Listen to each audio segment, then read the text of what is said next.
Hello. आज के इस वीडियो में GACA का जो सर्कुलर 10 मई को कल रिलीज़ करा था उसके बारे में डिटेल्ड में एक्सप्लेन करूंगा। ये सर्कुलर GACA ने कल रिलीज़ करा था जिसमें इन्होंने 7 पॉइंट्स डिस्क्राइब करे हैं और इसी सर्कुलर में इन्होंने एक प्रोसीजर के बारे में भी बताया है जो है operational and procedure for institutional quarantine. ये 36 पेज का इंग्लिश अरेबिक वर्जन डॉक्यूमेंट है जिसमें बहुत सारे डिटेल बताया है। आपके जो भी क्वेश्चंस हैं उनके आंसर्स इसमें मिल जाएंगे। इस वीडियो में उसमें से जो इम्पोर्टेंट पार्ट है वो मैं आपको एक्सप्लेन करूंगा, बाकी ये प्रोसीजर को एक अलग वीडियो में एक्सप्लेन करेंगे। ठीक है, इस वीडियो को आप डिटेल देखिएगा। कोशिश करूंगा 8 से 10 मिनट में इसे ख़त्म करने का ताकि आपको कंप्लीट इन्फॉर्मेशन हो। ये स्क्रीन में सर्कुलर है जो इन्होंने रिलीज़ करा था। डेट देख लीजिए, अरबिक में है। ये ऑथेंटिकेटेड सर्कुलर है क्योंकि GACA ने अपने ट्विटर हैंडल में भी इसी के बारे में जिक्र करा था। ओके, और ये सर्कुलर इन्होंने सारे एयरलाइंस जो सऊदी अरेबिया में ऑपरेट करते हैं उनको लिखा, उनके लिए ही है बेसिकली। और सब्जेक्ट में इन्होंने लिखा है कि ये एक operational and procedure for institutional quarantine है, मतलब जो न्यू अराइवल है उनके जो इंस्टीट्यूशनल क्वारंटीन के बारे में है।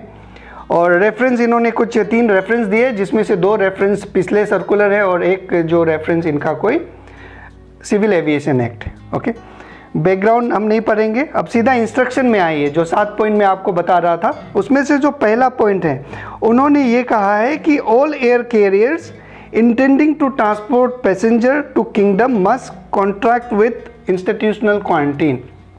ओके, उन्होंने ये कहा है कि जो भी एयरलाइन सऊदी अरेबिया पैसेंजर को ट्रांसपोर्ट कर रही है, लेके आ रही है, वो इंस्टीट्यूशनल जो क्वारंटीन सेंटर है उनके साथ अपना कॉन्ट्रैक्ट कर ले।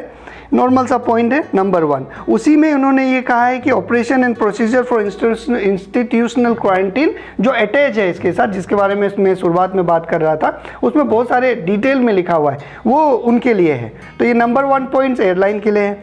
नंबर 2 पॉइंट्स इन्होंने ये कहा है कि जो सिटीजन और सिटीजन के साथ जो आ रहे हैं वो एग्जेम्प्टेड हैं ये इंस्टीट्यूशनल क्वारंटीन से। ओके, इंस्टीट्यूशनल क्वारंटीन होता क्या है? एक्चुअली क्या है, जब हम आते हैं कहीं पे भी क्वारंटीन करने के लिए तो इंस्टीट्यूशनल क्वारंटीन मतलब ये समझिए कि मान लीजिए आपको अलग रखा गया, अपने घर से अलग कहीं होटल में या कोई एक डेजिग्नेटेड एरिया में रखा गया, उसको इंस्टीट्यूशनल क्वारंटीन बोलता है। इस इंस्टीट्यूशनल क्वारंटीन से जो सेकेंड पॉइंट में इन्होंने कहा है सिटीजन और सिटीजन के साथ जो आ रहे हैं, ओके, चाहे उनके वर्कर्स हों चाहे उनके हेल्पर्स हों, वो इस इंस्टीट्यूशनल क्वारंटीन से एग्जेम्प्टेड हैं, उनके ऊपर लागू नहीं होगा। ठीक है, लेकिन तभी भी उनके ऊपर कुछ गाइडलाइंस है जो लागू होगा, जो इन्होंने ऑपरेशनल प्रोसीजर में बताया है। दूसरा पॉइंट भी हम लोगों के लिए नहीं है।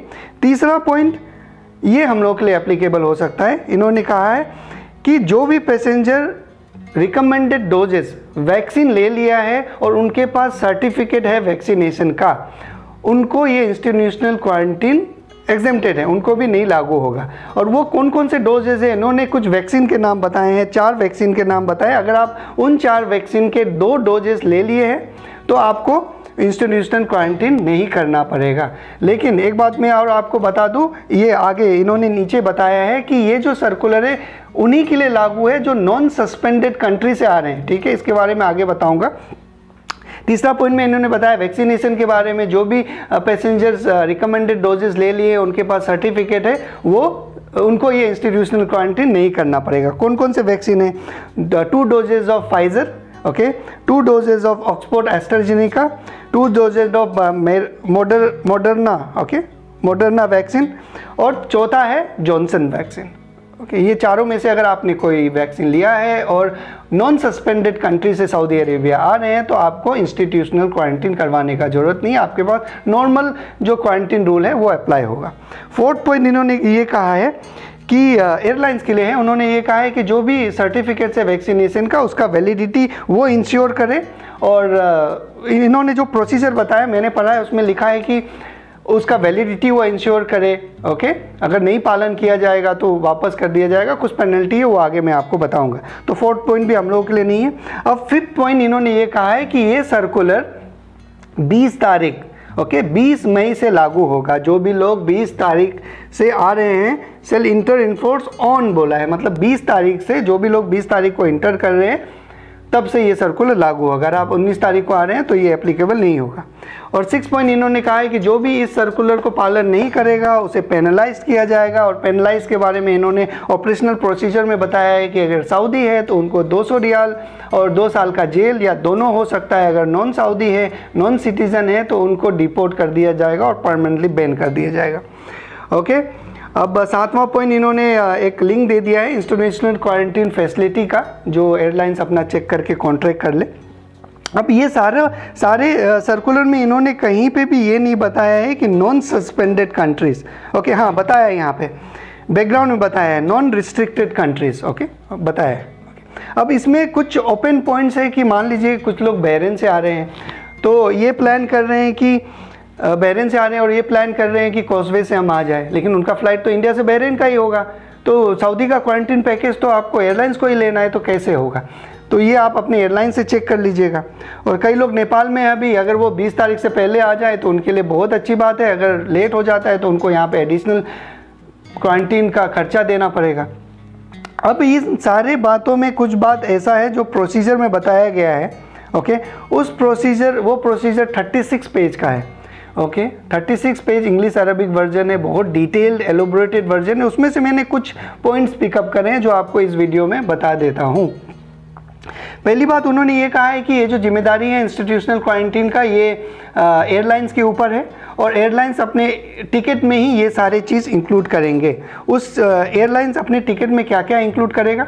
टिकट का कॉस्ट इंक्लूड करेगा। ओके, ट्रांसपोर्ट कॉस्ट इंक्लूड करेगा एयरपोर्ट से होटल और होटल से कोविड सेंटर के ऊपर, क्योंकि 2 टेस्ट भी करवाने रहेंगे।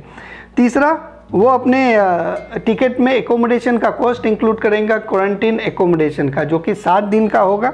ओके, चौथा, 2 कोविड टेस्ट होंगे, पहला दिन विदिन 24 आवर्स ऑफ अराइवल और दूसरा टेस्ट होगा 7वां दिन। ये 2 कोविड टेस्ट का भी फीस देना पड़ेगा, इंक्लूड करना पड़ेगा फ़्लाइट्स में। तो ये एक एडिशनल कॉस्ट है और ये सारी चीज़ आपको जब आप टिकट परचेज़ करेंगे तभी आपको मिल जाएगा। तो ये एक बात है। और इन्होंने हाँ, और एक बात कि ये क्वारंटीन सेंटर होगा कहाँ?